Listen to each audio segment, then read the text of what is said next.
القرآن الذين هم أهلك وخاصتك يا أرحم الراحمين.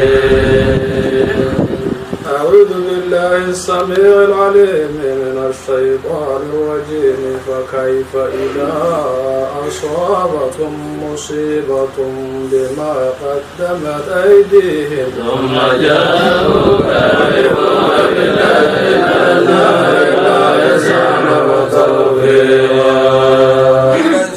من الشيطان الرجيم. فكيف إذا أصابتهم مصيبة بما قدمت أيديهم ثم جاءوك يحلفون بالله إننا إلا إحسانا وتوفيقا.